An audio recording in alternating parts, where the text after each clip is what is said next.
Comigo em João 17, verso 20.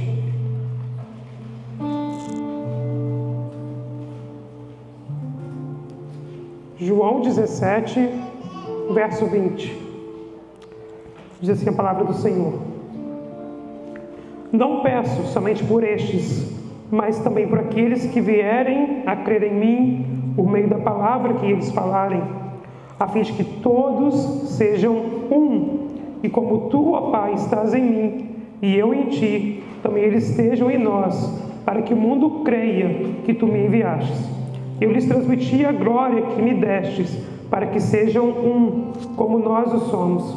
Eu neles e tu em mim, a fim de que sejam aperfeiçoados na unidade, para que o mundo conheça que tu me enviastes e os amastes, como também amastes a mim. Amém? Palavra poderosa, querido. Diga para o seu vizinho assim, unidade é muito importante. Olha como é importante que Jesus gastou um tempo aqui orando para que nós sejamos um. Olha o que diz lá, João 11. Não, peraí, João 10, 16.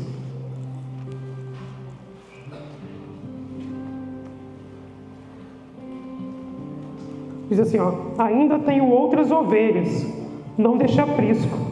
Preciso trazer também estas. Elas ouvirão a minha voz. Então haverá um só rebanho e um só pastor. Amém? É um só rebanho, um só pastor. Jesus orou também por nós, né? A gente ainda nem estava lá, na oração sacerdotal ele começa orando por ele ora pelos discípulos atuais e ora pela geração futura. Ele orou lá por nós, para que nós sejamos unidos. E o texto fala aí no verso 23 lá de João 17, que vai falar que para que o mundo creia que me enviaste os amastes. Ou seja, querido, para o mundo crer que Jesus veio a este mundo, a gente precisa ser unido. Precisa perceber a união da igreja, porque isso manifesta a glória do Senhor. A igreja primitiva ela era assim, eles tinham tudo em comum lá, eles eram unidos. E começa a pensar aí, você como pertencente ao corpo de Cristo, está unido com o próximo? Está unido com os irmãos? Ou faz parte apenas de um grupo, ou faz parte realmente do corpo de Cristo? E a nossa unidade, querido, a palavra fala que ele vai manifestar a glória do Senhor. A palavra diz que o mundo aguarda a manifestação dos filhos de Deus. E uma das formas de você manifestar ao mundo que você é filho, é que você é unido com o seu irmão. A divisão, ela vai atrapalhar o reino. A palavra diz que um reino dividido ele não subsiste. Mas um reino unido, pessoas unidas, vai manifestar a glória do Senhor.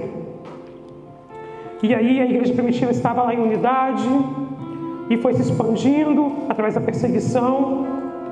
E nasce uma igreja lá em Coríntios que não vivia em unidade. Vamos ver lá? 1 Coríntios 1, verso 10. Paulo vai falar aí que eles viviam... Abre comigo sua Bíblia. 1 Coríntios 1, 10. Irmãos, pelo nome do Senhor Jesus Cristo, peço-lhes que todos estejam de acordo naquilo que falam e que não haja divisões entre vocês. Pelo contrário, que vocês sejam unidos no mesmo modo de pensar e no mesmo propósito. Olha o que Paulo está dizendo para essa igreja. Que estejam de acordo naquilo que falam, que não haja divisões entre vocês, que sejam unidos no mesmo modo de pensar e no mesmo propósito.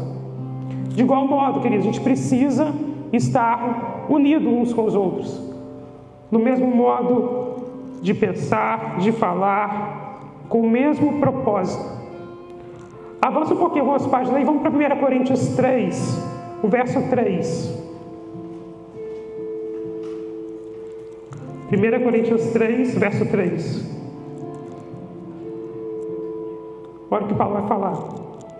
Porque se há ciúmes e briga entre vocês, será que isso não mostra que são carnais e andam segundo os padrões humanos?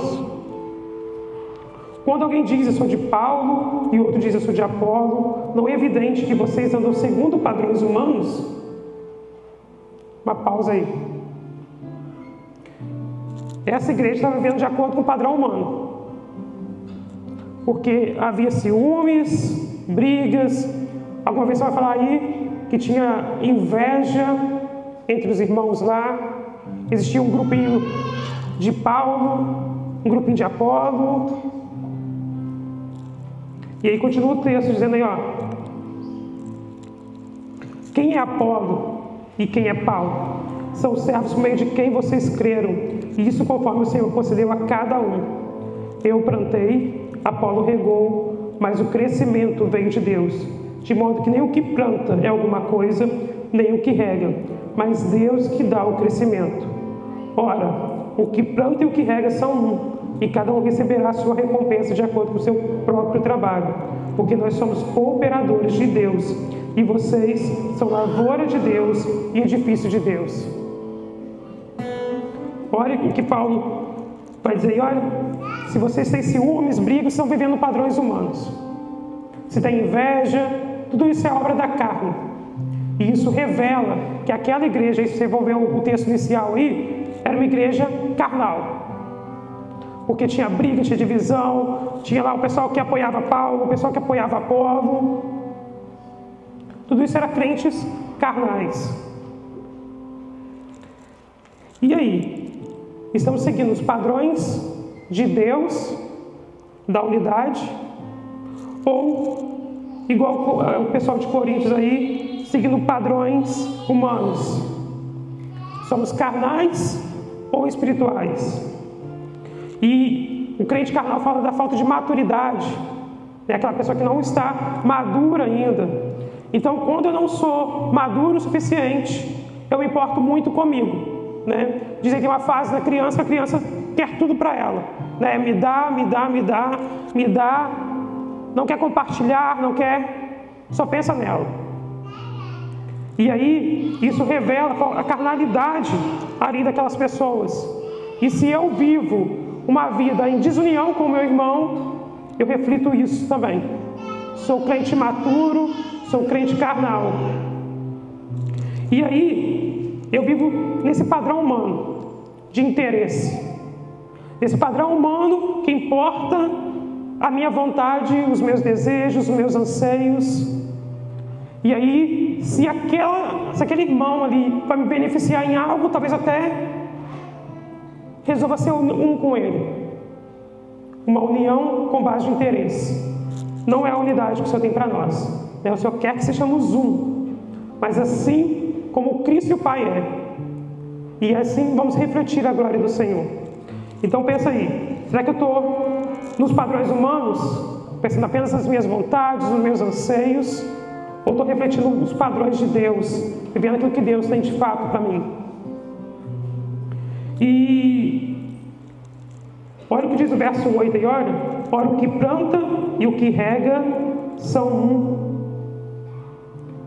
Não era um. Paulo diz que, olha, o que planta é um, o que rega é outro. Não. O que planta e o que rega é um. Porque eles estão unidos no mesmo propósito, que é refletir Cristo, fazer Cristo conhecido, que o reino de Cristo avance. Independente do seu dom, do seu talento, você precisa trabalhar em prol de um único propósito, que é fazer discípulos para Jesus. E é isso que nos une. Mas muitas vezes a gente fica tão focado nas diferenças que temos, que a gente se esquece de ver a unidade que Cristo tem para cada um de nós. Então hoje, começa a anular. Às vezes você olha, o outro é tão diferente. Começa a anular isso, começa a viver a unidade através do amor do Senhor, que é o vínculo da paz, é o vínculo de perfeição na sua vida. Porque a gente precisa, de fato, estar vivendo o que a palavra tem para nós, que é sermos unidos. E aí eu quero que você abra sua Bíblia comigo em Efésios 4.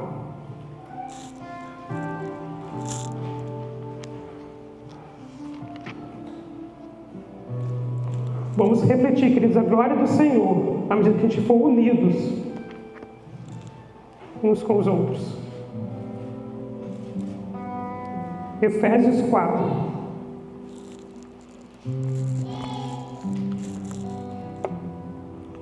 Diz assim, ó: por isso eu, um prisioneiro do Senhor, peço que vocês vivam de maneira digna da vocação a que foram chamados, com toda a humildade e mansidão, com longanimidade, suportando uns aos outros em amor, fazendo tudo para preservar a unidade do Espírito no vínculo da paz. Olha o que Paulo diz para a igreja de Efésios: fazendo tudo para preservar a unidade do Espírito. E ele está fazendo tudo, você? Perguntei para o seu vizinho aí. Não precisa responder não, mas só pergunta para ele. Está fazendo tudo para permanecer unido? Não precisa responder não. Responde aí para o Espírito Santo aí, como é que está a sua vida aí. Há somente um corpo e um só Espírito, como também é só uma esperança para a qual vocês foram chamados. Há um só Senhor, uma só fé, um só batismo, um só Deus e Pai de todos, o qual é sobre todos e age por meio de todos e está em todos. Olha, quanto a importância de sermos um aí. Tem um só Senhor, é uma só fé, é um só batismo. A gente precisa ser um com o nosso irmão mesmo. Existe uma variedade de dons, mas cada um com seu jeito especial, com o dom que o Senhor mesmo distribuiu, né? O Espírito que distribui os dons a cada um. Você precisa manifestar aí a glória do Senhor através da unidade com o seu próximo. E aí o texto vai avançar aí, falando que o Senhor concedeu um para apóstolos, profetas, evangelistas, pastores, mestres. Está aí no verso 11 isso. E aí ele continua avançando o propósito disso, né? Para que ter tanta variedade de dons? E aí o verso 13: até que todos cheguemos à unidade da fé e do pleno conhecimento do Filho de Deus, ao estado de pessoa madura, à medida da estatura da plenitude de Cristo. Então o Senhor distribuiu os dons. E Ele te deu um dom para que através do seu dom todos cheguemos à unidade da fé, à estatura de Cristo. E aí a pergunta é: o que eu estou fazendo com o dom que o Senhor me deu? Por exemplo, a gente precisa usar nosso dom, né? Porque sozinho é bem difícil. Não é o plano do Senhor para ninguém fazer nada sozinho. Mas quando você quer fazer tudo sozinho, você gasta mais tempo. Às vezes não fica tão perfeito, né? Porque você não tem todas as habilidades, né? Hoje a gente faz das inteligências múltiplas, né? Então tem alguém que é muito bom no português, tem alguém que é muito bom nas relações, tem alguém que é muito bom nos esportes. E quando vocês vão fazer tudo sozinho, dá um pouco de trabalho, às vezes o resultado não fica tão perfeito assim. E um corpo aí com muitos membros, eles precisam mesmo que todos os membros trabalhem com um propósito, né? Único, que é só um propósito que nós temos, que é fazer discípulos de Jesus, discípulos semelhantes de Jesus. E aí um exemplo aqui: se essa minha mão aqui não quer trabalhar, o que vai acontecer? Essa mão quer ficar parada aqui, desse jeito. A outra mão vai ter um trabalho dobrado, não vai? Que vai ter que fazer um esforço dobrado, e às vezes não vai conseguir fazer tão perfeito assim. E aí, você como membro do corpo de Cristo, será que você tem deixado alguém sobrecarregado porque você não tem assumido as suas responsabilidades? Pensa aí. E eu sou membro do corpo de Cristo, vivo em unidade. A mão está unida aqui? Tá, né? Está no corpo. Mas não está fazendo nada. não está em perfeita unidade. Porque em perfeita unidade, ela estaria trabalhando em prol do propósito do corpo. Se essa mão resolve ir para outra direção, ela pode ir somente longe do corpo, né? Precisa cortar aqui para que ela possa ir para outra direção. Só que a mão fora do corpo, meu pastor falou aqui no domingo, ela morre, né? Não há vida fora do corpo. E às vezes a mão está no corpo e está paralisada. E aí eu estou sobrecarregando o meu irmão, estou sobrecarregando a igreja, porque o dom e o talento que o Senhor me entregou, eu não estou colocando ele em prática.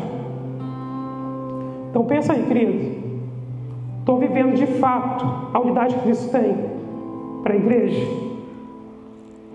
Ou será que por algum motivo ou outro eu resolvi parar e paralisar? E a mão ficou paralisada aqui e não está mais edificando junto com todo o corpo. Lá em Ezequiel 37, o profeta ele tem uma visão, né, do vale de ossos secos. Os corpos só passaram a ter vida depois que o profeta profetizou, e aí os ossos se juntaram com ossos, e depois a carne cresceu ali, os tendões cresceram, a pele cresceu, e depois o profeta vai e profetiza o Espírito. Os ossos separados era só morte. Então não tem como eu, cristão, querer viver isolado, sozinho.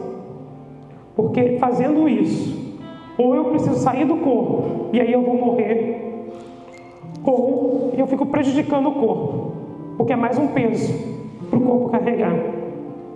Então hoje, se você ainda não assumiu de fato a posição sua no corpo, querido, hoje é o dia de você viver a plena unidade e começar a trabalhar em prol do propósito único.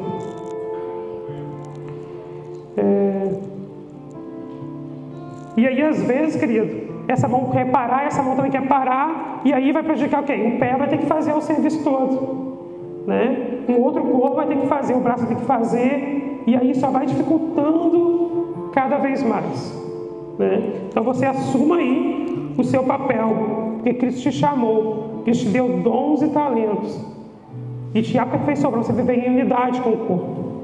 Então não dá para estar no corpo e não cumprir o seu papel do corpo. Porque quando um órgão paralisa, quando uma parte paralisa, precisa rapidinho de um remédio aí, precisa de cuidado para que ele possa voltar, para que o corpo tenha o pleno funcionamento. E como é que está aí? Como é que está na igreja? Está somando ou não? Lá do GC, está somando lá com os líderes ou não? Vamos viver a plena unidade que o Senhor tem para cada um de nós. Se eu, de fato, amo o Senhor, preciso me preocupar com o reino dEle e querer fazê-lo conhecido. E eu faço Ele conhecido quando eu tenho unidade com o meu irmão. E aí, eu vou anulando as minhas vontades para que a vontade do Senhor prevaleça sobre a minha vida. Eu vou com os olhos de perdão do Senhor. Tem uma canção antiga do Diante do Trono que fala sobre o corpo de Cristo. E a canção pergunta: onde estão os olhos de perdão? Você como membro de Cristo, será que você tem olhado para o próximo com perdão? Onde estão as mãos com compaixão? Será que você tem agido com compaixão para as pessoas que você se encontra aí? Isso tudo, querido, é parte da unidade. É parte do propósito do Senhor. É voltar mesmo para a base, que é estarmos unidos. E aí, um terceiro ponto aqui, ó. Em unidade, querido, a gente consegue vitória. Quando o pastor me passou o tema, eu fui analisando, né, lá de Gênesis, e muito me chamou a atenção quando eu cheguei em Josué, no capítulo 6, sobre a muralha de Jericó. A muralha caiu porque o povo obedeceu e porque eles foram unidos. Porque se não fosse com unidade ali, não ia dar muito certo, não. Josué direcionou ali de acordo com a vontade do Senhor. Olha, os homens armados vão à frente, os sacerdotes, e nessa ordem, e dá a primeira volta, dá a segunda volta, no 7º dia, as 7 voltas, e depois o povo grita. Imagina se o povo resolve gritar antes, estar em desunião. Então, muitas vezes, a nossa desobediência, a nossa desunião, ela vira uma desobediência. E aí, o povo teve vitória, porque de fato, eles estavam ali unidos naquele propósito. Rodearam com fé ali a primeira vez, a segunda vez, a terceira, a quarta, a quinta. No 7º dia, lá deram as 7 voltas. E aí as mulheres vieram ao chão. A próxima batalha, uma cidadezinha pequena de Ai, perderam. Simplesmente porque uma pessoa ali do exército de Israel resolveu não olhar para o coletivo e olhar para a vontade dele, não olhar para a obediência ao Senhor. Ele resolveu pegar ali as anátemas que era para não fazer. Então ele pega ali uma capa, ele pega ali algumas coisas e esconde. E aí, pela desunião que ele provocou, a falta de visão, a falta de alinhamento da vontade do Senhor, a desobediência dele, fez com que o povo voltasse derrotado ali da guerra. Então, querido, na nossa união, a gente consegue vitória. Mas a desunião, querido, a gente não consegue vencer nada. Um reino dividido não subsiste. E aí, no Novo Testamento, eu separei aqui a história de Pedro, lá em Atos 12. Vamos ler?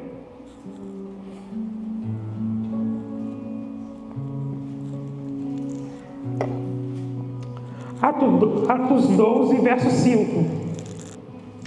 E assim Pedro estava guardado na prisão, mas ouvia oração incessante a Deus por parte da igreja a favor dele. Na noite anterior ao dia em que Herodes ia apresentá-lo ao povo, Pedro dormia entre 2 soldados, preso com 2 correntes. Sentinelas junto à porta guardavam a prisão. Eis, porém, sobreveio um anjo do Senhor, e uma luz iluminou a prisão. O anjo tocou no lado de Pedro e o despertou, dizendo: levanta-te depressa. Então as correntes caíram das mãos dele. O 9. Então, saindo Pedro, seguia, não sabendo que era real o que estava sendo feito pelo anjo. Ele pensava que era uma visão. Depois de terem passado a primeira e a segunda sentinela, chegaram ao portão de ferro que dava para a cidade, o qual se abriu automaticamente. E saindo, enveredaram por uma rua, e logo adiante o anjo se afastou dele. Herodes prendeu ali Pedro, só que a igreja estava unida em oração pela vida dele. E Deus ouviu a oração da igreja e enviou um anjo ali para libertar Pedro daquela prisão. Há poder, querido, na unidade. Quando a igreja de fato se une em oração, segundo a vontade de Deus, ele opera. E assim, Pedro nem percebeu, querido. Você vê aí o texto, dizer que Pedro não sabia nem se era real ou se era um sonho aquilo. Porque o milagre foi tremendo. No dia seguinte ele seria apresentado ali para o povo. E ele estava descansando nos braços do Senhor. Na Bíblia, a mensagem fala que Pedro estava dormindo igual um bebê. Está lá Pedro dormindo, de repente o anjo vem e acorda ele, para que ele pudesse sair ali daquela prisão. E a igreja estava reunida, orando, lá na casa de Maria, mãe de João Marcos. E aí quando Pedro chega lá, que aí o anjo foi embora, Pedro ficou, falou: vou lá para a casa de Maria. Os irmãos estavam na vigília lá orando. Pedro bate lá na porta, a empregada chega lá, atende e vai falar que é Pedro. O pessoal nem acredita que era ele. O pessoal estava orando, mas não estava com tanta fé assim, que a oração poderia mover ali e tirar Pedro daquela prisão. E aí Pedro depois contou a história ali para eles. unidos, queridos, nós temos poder. Se unirmos diante do Senhor, né? Olha o que diz Mateus 16, 19.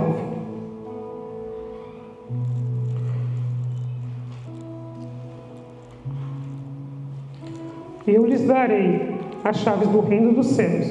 O que você ligar na terra terá sido ligado nos céus. O que você desligar na terra terá sido desligado nos céus. A poder da unidade. Quando a gente concorda no nome de Jesus, segundo a vontade dele, querido, ele opera. Que poder tem uma igreja aqui unidos? Eles estão ali orando, buscando o Senhor, buscando a vontade de Deus. Que poder tem um GC que está lá unido, orando por vidas? Uma igreja que ora. O milagre acontece, porque tem poder de Deus sendo liberado. À medida que a gente está de comum acordo, estamos unidos num propósito, numa visão. Há tanto poder na unidade que lá em Gênesis, vamos ler Gênesis 11, 6.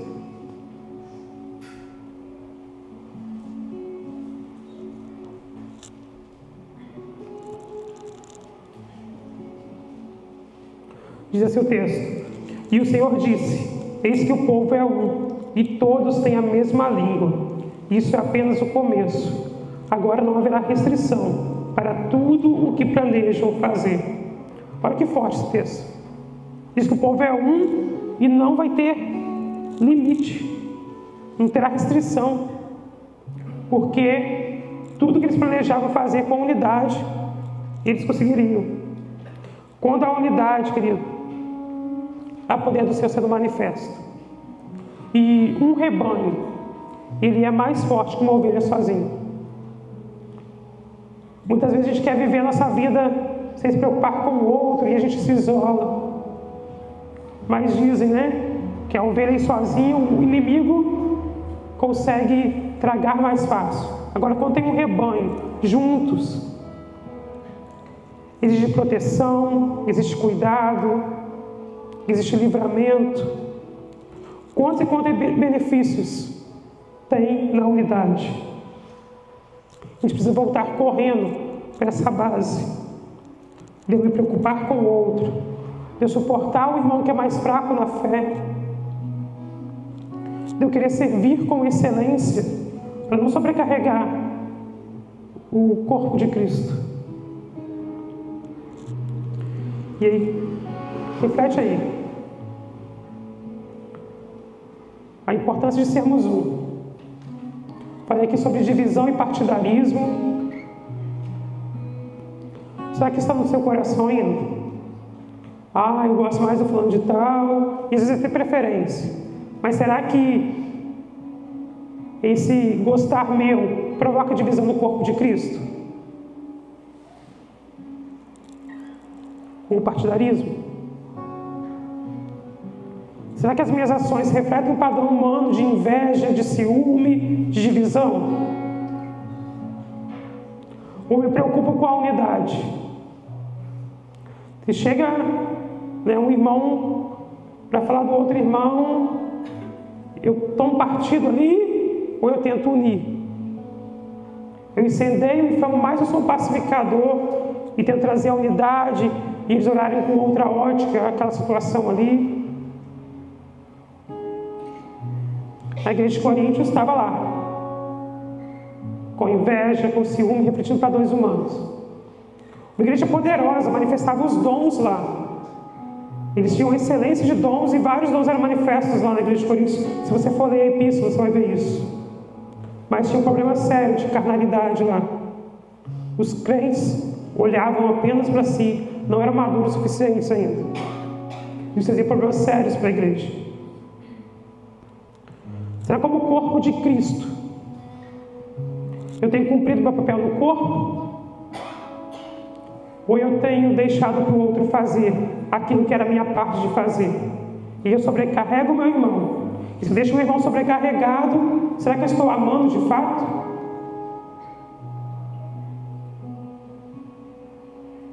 E a unidade que traz vitória. Não sozinho, mas unidos, celebrando a vitória. Vamos ler o que diz Paulo aos Coríntios, no capítulo 12, 1 Coríntios 12, 25. Esse capítulo, Paulo vai falar sobre o corpo de Cristo. E olha o que ele diz no verso 25. 1 Coríntios 12, 25.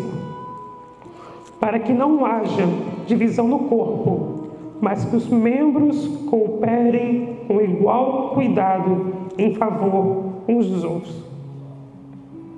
Ele vai falar que os corpos mais fracos, eles merecem receber a maior glória, né? Maior honra. E vai dizer que, olha, para que não haja divisão do corpo, mas para que os membros cooperem com igual cuidado em favor uns dos outros. Isso é o Evangelho, querido. É eu me preocupar com o outro. É eu cuidar do outro. É eu servir ao outro. 26. De maneira que, se um membro sofre, todos sofrem com ele. E se um deles é honrado, todos os outros se alegram com ele. Tem sofrido, querido? Quando você percebe que um membro está sofrendo? Ou o sofrimento para você é indiferente? Estou vendo a minha vida tranquila, suave, estou em unidade com o corpo. Estou presente no culto de terça, estou presente no culto de quinta, no GC, no domingo também estou na igreja. Mas você percebe que o membro está sofrendo. Você sofre junto com ele? Ou é indiferente para você as necessidades do membro do corpo? E quando um é honrado, você se alegra com a honra dele? Isso é viver em unidade. Se um é honrado, olha o que Paulo diz: todos se alegram com ele. 27. Ora, vocês são o corpo de Cristo e individualmente membros deste corpo. Somos membros aí do corpo de Cristo, querido. A gente precisa se preocupar com o próximo. Se tem alguém sofrendo, a gente precisa sofrer junto. Precisa chorar junto. Se tem alguém se alegrando, vamos celebrar junto, vamos se alegrar junto.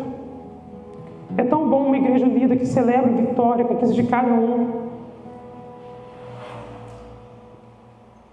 Precisamos ser um, assim como o Pai em Cristo é. Vamos, para finalizar, voltar lá em João 17.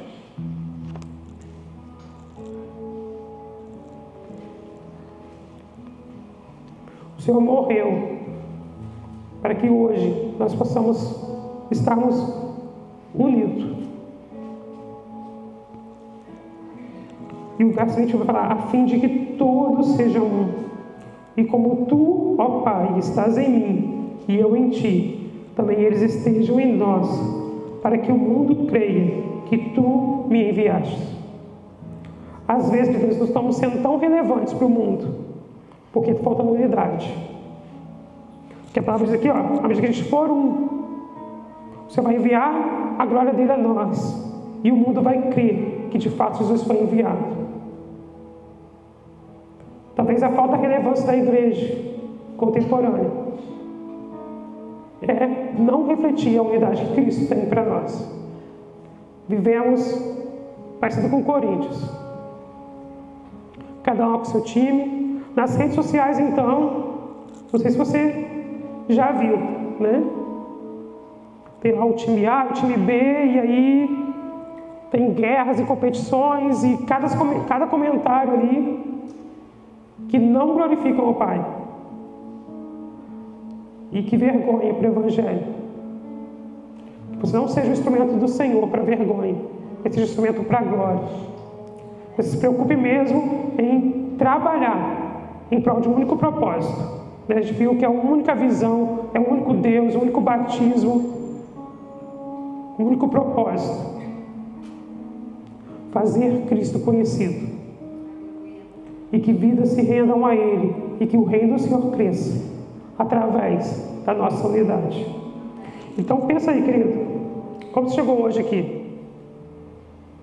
Vendo uma unidade verdadeira mesmo? Ou precisa melhorar ainda um pouco? que bom que o Senhor te trouxe aqui hoje, porque ainda vai ir aperfeiçoando, né?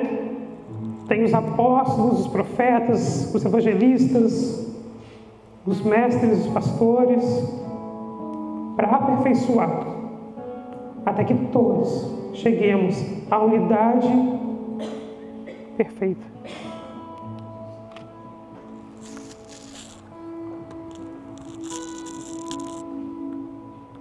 Então que você